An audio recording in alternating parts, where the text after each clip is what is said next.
Doctor صاحبہ ہمارے ساتھ موجود ہیں. ڈاکٹر زینب، بہت شکریہ ہمیں جوائن کرنے کے لیے. کیسی ہیں آپ؟ جی الحمدللہ. ڈاکٹر صاحبہ یہ بتائیے گا کہ ماہرین خبردار کرتے ہیں اور اس وقت بھی کر رہے ہیں کہ موسمیاتی تبدیلیوں کی وجہ سے آنے والے برسوں میں آفات کی شدت بڑھے گی اور پاکستان کو عالمی تعاون کے ساتھ جامع حکمت عملی بھی اپنانی ہوگی. تو پاکستان کو قدرتی آفات سے نمٹنے کے لیے کون سے اقدامات کرنا بہت ضروری ہیں؟ جی بالکل، یہ جو کلائمیٹ چینج ہے جس سے پاکستان اس وقت سب سے زیادہ متاثرہ ممالک میں شامل ہے، یہ ایسی تباہی کا نام ہے جو کہ پاکستان نے کریٹ نہیں کی، لیکن انفارچونیٹلی ہم بہت زیادہ ایسے سفر کر رہے ہیں.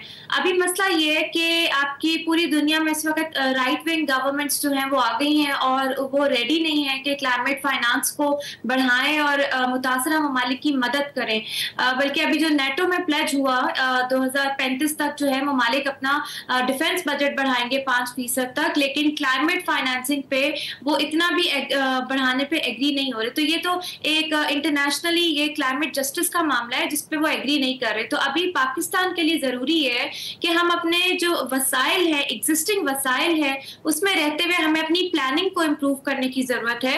ہمیں لوکل لیول سے، ڈسٹرکٹ لیول سے اڈیپٹیشن پلاننگ، شہروں کے لیول سے اڈیپٹیشن پلاننگ، سب سے پہلے تو زوننگ کریں. ہم ہمارے شہروں میں جو ہاٹ اسپاٹ ایریاز ہیں وہاں پہ کس طرح سے تباہی جو آئی ہے اس کی بیسس پہ ہم زونز بنائیں کہ کون سے ایریا میں سب سے پہلے ہمیں پلان کرنے کی ضرورت ہے. ڈرینیج سسٹمز جو ہیں وہ امپروو کرنے کی ضرورت ہے، اور ہاؤسنگ سوسائٹیز خاص طور پہ وہ جو کہ نالوں کے اوپر یا دریاؤں کے آس پاس بنی ہوئی ہیں ان کے ڈرینیج پلانز منگوائیں اور نئے NOCs جاری نہیں کریں، کیونکہ ہم دیکھ رہے ہیں کہ سیلاب اب دریائی نہیں رہے، وہ اربن فلڈنگ کی شکل جو ہے وہ اختیار کر چکے ہیں.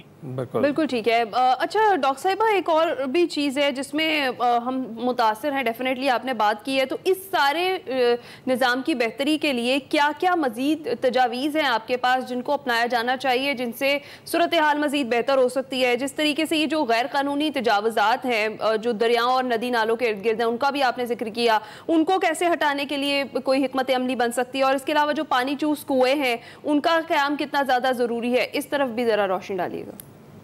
دیکھیں، جو غیر قانونی تجاوزات ہیں آپ اگر ہم نہیں ہٹائیں گے تو سیلاب ہٹا دے گا. سو ان ون وے اور دی ادر وہ ہٹ ہی جائیں گے. تو سیلاب میں تو جانیں چلی جاتی ہیں، تو چلو کم از کم اتھارٹیز ہٹائیں گی تو جان تو بچے گی، کیونکہ اس کا بھی اور کوئی سلوشن نہیں ہے کہ آپ کو اگر لوگوں کی جانیں بچانی ہے تو یہ ہاں ان کو ری لوکیٹ کرنا، اس کی اسٹریٹجی بنانے کی ضرورت ہے. دوسری بات یہ کہ کلائمیٹ سمارٹ انویسٹمنٹ کی ایک اسٹریٹجی ہونی چاہیے ملک میں، تاکہ آپ اس طرف انویسٹمنٹ انوائٹ کریں جو کلائمیٹ کے مد میں ضروری ہے. اس وقت کوئی لوگ بے دھڑک ملینز آف بلینز انویسٹ کر دیتے ہیں ایسی سوسائٹیز میں جہاں پہ ان کی انویسٹمنٹ ڈوبتی ہی ہے سیلابوں میں. تو میرے خیال سے یہ ملک میں ایک کنٹری لیول پہ یہ پلاننگ ہونی چاہیے. پھر بہت بڑے لیول پہ میس اویئرنیس، آگاہی کیمپین.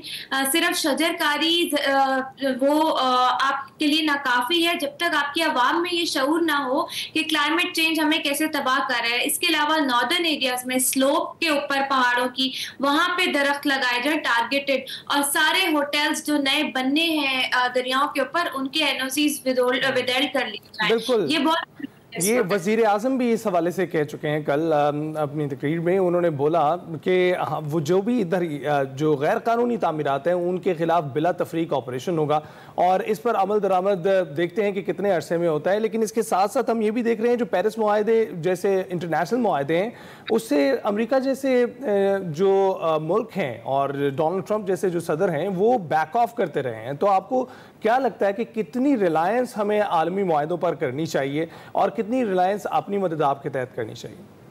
دیکھیں، ہمیں سیکھنا چاہیے. 2022 کے سیلابوں کے بعد جب جنیوا کانفرنس ہوئی تھی، پاکستان سے $10 بلین کی کمٹمنٹ ہوئی تھی جس میں سے صرف 5% گرانٹس تھی، باقی سب جو ہے وہ لونز تھے. تو ہمیں تب بھی عالمی مدد نہیں ملی سیلابوں میں. پہلے آپ کے لوکل ریسورسز نے ہی ہیلپ کی تھی اور پیسہ آیا تھا، لوکلی جنریٹ ہوا تھا. اس کے بعد عالمی یہ ان کائنڈ ڈونیشن یہ سب آنا شروع ہوا، وہ بھی اس طرح سے نہیں آیا جس حساب سے وعدے ہوئے. تو ہمیں سبق سیکھنا چاہیے کہ ہمیں ایگزسٹنگ اپنے جو ڈومیسٹک فائنانس ہے اس کو ہم ٹیپ کریں اور دیکھیں private sector investments climate action کی طرف ہم کیسے لے کر سکتے ہیں. اس کے لیے آپ کے پاکستان کلائمیٹ چینج ایکٹ میں صاف صاف لکھا ہوا ہے کہ پاکستان کو اپنا کلائمیٹ چینج فنڈ اسٹیبلش کرنے کی ضرورت ہے، جس میں آپ کے ہیومینیٹیرین، یہ CSR بجٹ، یہ باقی ادروائز جو